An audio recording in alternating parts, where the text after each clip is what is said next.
সাহিত্যকর্ম টেল of two সিটিজ বা দুটি শহরের গল্পের সে বিখ্যাত উদ্বোধনী দৃশ্যপট। দারুণ একটা শুরু। ধন্যবাদ।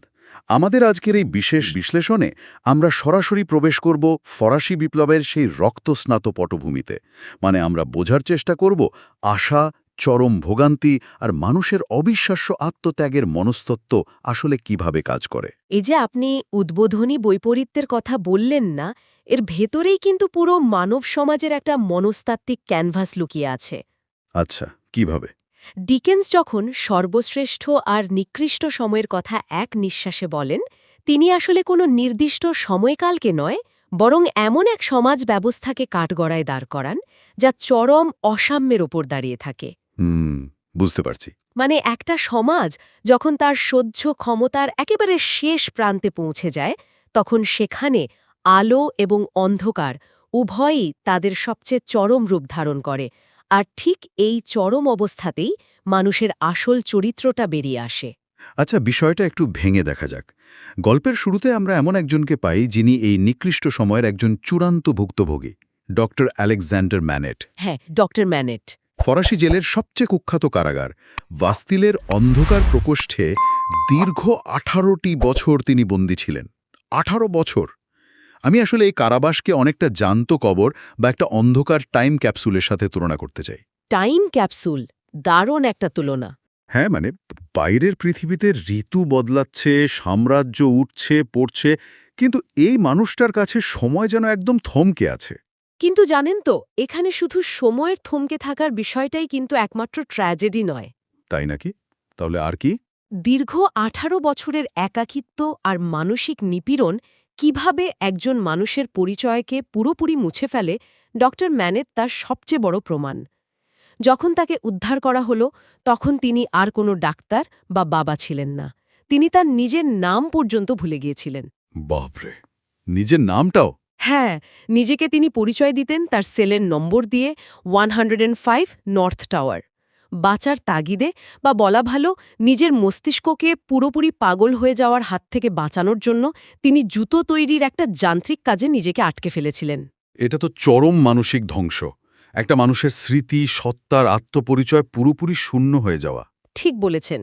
আর ঠিক এই ধ্বংসস্তূপ থেকেই শুরু হয় আমাদের আলোচনার অন্যতম একটি প্রধান থিম, রেজারেকশন বা পুনরুত্থান। হ্যাঁ, পুনরুত্থান।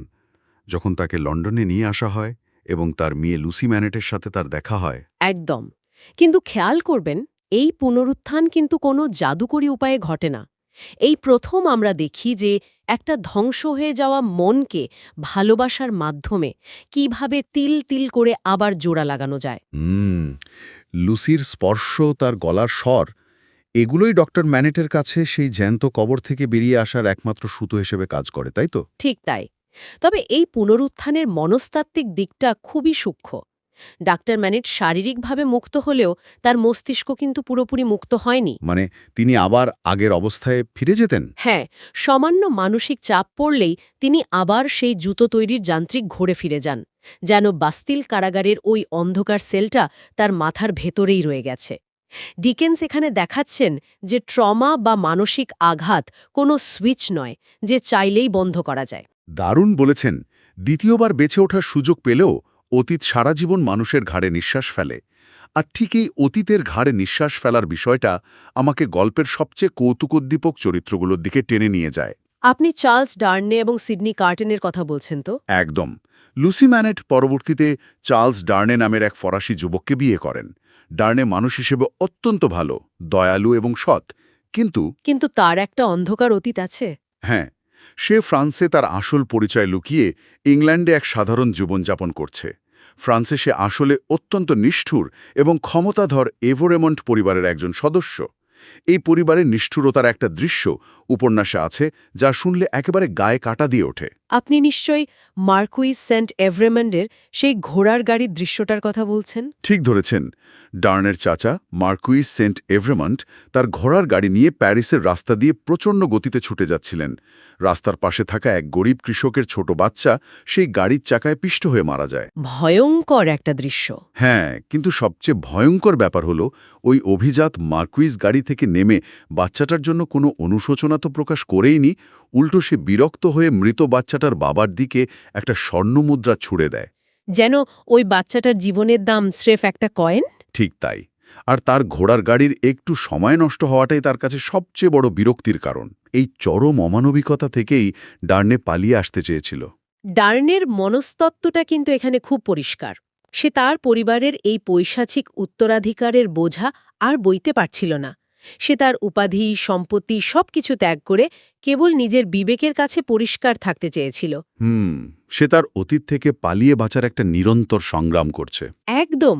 কিন্তু ঠিক এখানেই উপন্যাসে এমন এক চরিত্রের প্রবেশ ঘটে যে ডার্নের একেবারে বিপরীত মেরুর মানুষ, অথচ দেখতে হুবহু তার মতো। Sydney carton. এখান থেকেই বিষয়টা আসলে দারুণ কৌতূহলোদ্দীপক হয়ে ওঠে। সিডনি কার্টেন এক বিপর্যস্ত, হতাশ, মদ্যপ ইংরেজ আইনজীবী, যে কিনা লুসিকে গভীরভাবে ভালোবাসে। হ্যাঁ, কিন্তু সে জানে তার এই অগোছালো জীবনের কারণে লুসি তাকে কখনোই ভালোবাসবে না। সবচেয়ে অদ্ভুত ব্যাপার হলো কার্টন আর ডানের চেহারায় এতটাই মিল যে তাদের যমজ ভাই বলে ভুল হতে পারে, অথচ তাদের জীবন একেবারে ভিন্ন। আসলেই অদ্ভুত একটা কন্ট্রাস্ট। আমার কাছে মনে হয় ডানে হলো কার্টনের জন্য এক ধরনের মনস্তাত্ত্বিক আয়না। কার্টন যখন ডানের দিকে তাকায় তখন সে আসলে সেই মানুষটাকেই দেখতে পায় যা সে নিজে হতে পারত কিন্তু হতে পারেনি। এই আয়নার রূপকটা সত্যিই অসাধারণ। ডার্নিয়ার কার্টনের বাহ্যিক মিল তাদের ভেতরের অমিলগুলোকে আরও বেশি প্রকট করে তোলে। মানে ধরুন, ডার্নি একটা অন্ধকার উত্তরাধিকার থেকে বেরিয়ে আসার জন্য লড়ছে, সে জীবনকে অর্থবহ করতে চায়। আর কার্টন অন্যদিকে কার্টনের কোনো অভিশপ্ত অতীত নেই, তার অপার সম্ভাবনা ছিল, তীক্ষ্ণ মেধা ছিল, কিন্তু সে নিজের বর্তমানকে নিজের হাতে ধ্বংস করছে। সে আক্ষরিক অর্থে তার নিজের জীবনের প্রতি চরম উদাসীন। একজন তার আলো খুঁজতে চাইছে, আর অন্যজন স্বেচ্ছায় অন্ধকারে তলিয়ে যাচ্ছে। কি অদ্ভুত এক মনস্তাত্ত্বিক খেলা! কিন্তু এই ব্যক্তিগত জীবনের আলো আধারী আর আত্মপরিচয়ের লুকোচুরি বেশিদিন স্থায়ী হয় না, কারণ গল্পের ক্যানভাস এবার ব্যক্তি থেকে সরাসরি একটা বৃহত্তর ঐতিহাসিক বিস্ফোরণের দিকে বাঁক নেয়। ফরাসি বিপ্লব। ঠিক, প্যারিসের রাস্তায় জমে ওঠা দীর্ঘদিনের ক্ষোভ অবশেষে আগ্নেয়গিরির মতো ফেটে পড়ে।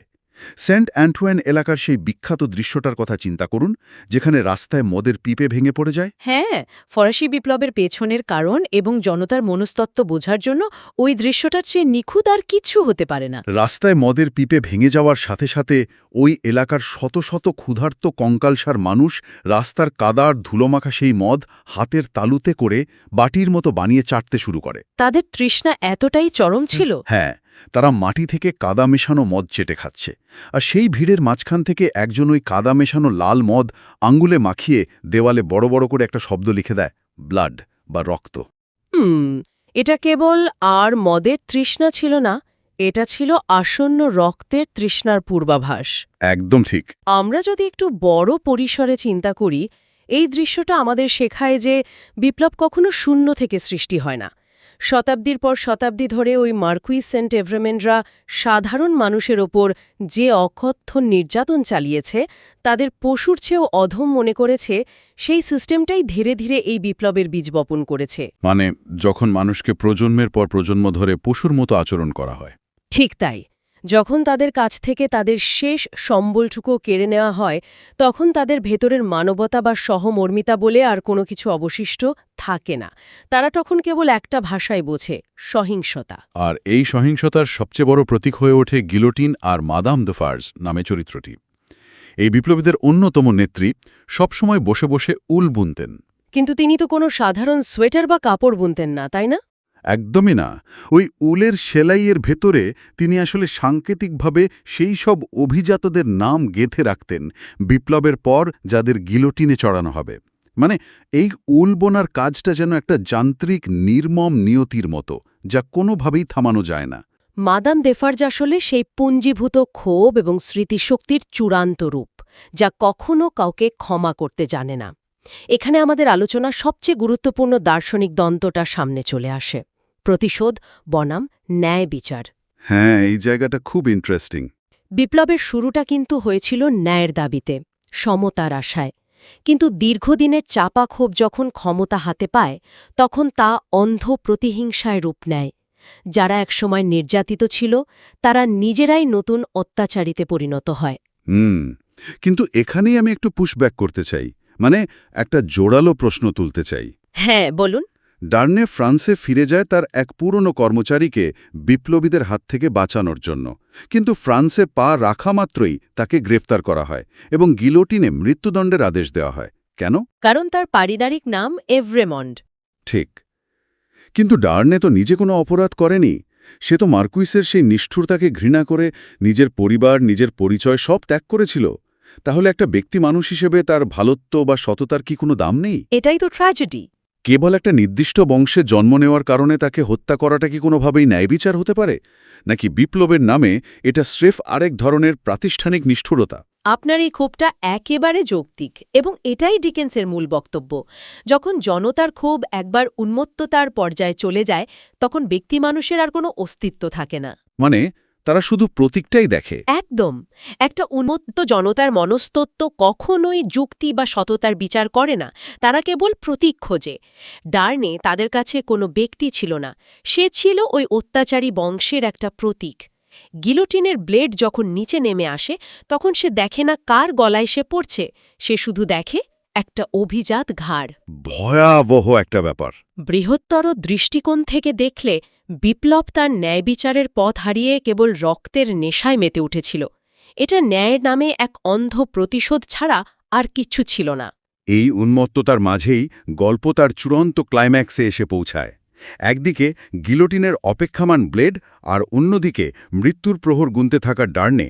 আর ঠিক এই চরম নৈরাশ্য আর মৃত্যুর হাতছানির মাঝখানেই সিডনি কার্টন। হ্যাঁ, সেই কার্টন, যাকে আমরা এতক্ষণ একজন উদ্দেশ্যহীন মানুষ হিসেবে দেখে এসেছি।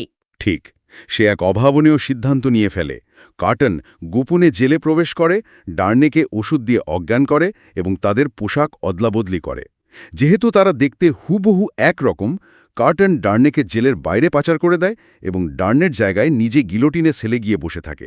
এটা উপন্যাসের সবচেয়ে শক্তিশালী এবং আবেগপূর্ণ রূপান্তর। কার্টন কেন এই কাজটা করল তার মনস্তত্ত্ব বোঝাটা খুব জরুরি। আমরা আগে আলোচনা করেছি কার্টন নিজের জীবন নিয়ে চরম হতাশায় ভুগছিল, কিন্তু লুসির প্রতি তার ভালোবাসা ছিল একেবারে খাঁটি, নিঃস্বার্থ। হ্যাঁ, সে জানত যে ডার্নে মারা গেলে লুসিওর শোকে পাথর হয়ে যাবে। একদম। তাই কার্টন কেবল ডার্নেকে বাঁচায়নি, সে মূলত লুসির সুখকে, লুসির ভেতরের আলোটাকে বাঁচানোর জন্য নিজের জীবন উৎসর্গ করেছে। তাহলে এই সবকিছুর অর্থ কি দাঁড়ালো? যে চরিত্রটিকে পুরো গল্পের সবচেয়ে বিপর্যস্ত মনে হয়েছিল শেষ পর্যন্ত সবচেয়ে বড় বীরের রূপ ধারণ করল। কিন্তু গিলোটিনের নিচে দাঁড়িয়ে কার্টনের মানসিক অবস্থাটা কেমন ছিল? যে মানুষটা সারা জীবন কোনো অর্থ খুঁজে পায়নি, মৃত্যুর মুখোমুখি দাঁড়িয়ে সে কি অনুতপ্ত ছিল? একেবারেই না, বরং এখানে সবচেয়ে চমকপ্রদ দিকটা হল মৃত্যুর আগে কার্টন জীবনে প্রথমবারের মতো এক অদ্ভুত, গভীর শান্তি খুঁজে পায়। শান্তি? মৃত্যুর ঠিক আগে? হ্যাঁ, সে বুঝতে পারে যে তার এই ছন্ন ছাড়া ব্যর্থ জীবনের অবশেষে একটা পরম অর্থ তৈরি হয়েছে। তার এই মৃত্যুটা কোনো পরাজয় নয়, এটা হলো এই উপন্যাসে সে বৃহত্তর থিম পুনরুত্থানের সবচেয়ে বড় প্রমাণ। ওয়াও! সে আক্ষরিক অর্থেই মারা যাচ্ছে, ঠিক, কিন্তু এই আত্মত্যাগের মাধ্যমেই তার আত্মার পুনরুত্থান ঘটছে। তার শেষ কথাগুলো প্রমাণ করে যে সে এমন একটা কাজ করেছে যা তার আগের পুরো জীবনের যে কোনো কাজের চেয়ে অনেক বেশি মহৎ, অনেক বেশি সুন্দর। কার্টন ডার্নেকে বাঁচানোর মাধ্যমে আসলে সে আয়নার রূপকটিকে এক নতুন উচ্চতায় নিয়ে যায়, তাই না? সে বুঝতে পেরেছিল বেঁচে থেকে সে লুসিকে হয়তো কিছুই দিতে পারত না, কিন্তু মরে গিয়ে সে লুসিকে তার পুরো পৃথিবীটা ফিরিয়ে দিল। অসাধারণ একটা পর্যবেক্ষণ। আমরা যদি পুরো আলোচনার চিত্রটা একসাথে মেলাই তাহলে দেখতে পাই লন্ডন এবং প্যারিস এই দুই শহরের প্রেক্ষাপটে ব্যক্তিগত প্রেম এবং ঐতিহাসিক উন্মত্ততা মিলেমিশে একাকার হয়ে গেছে।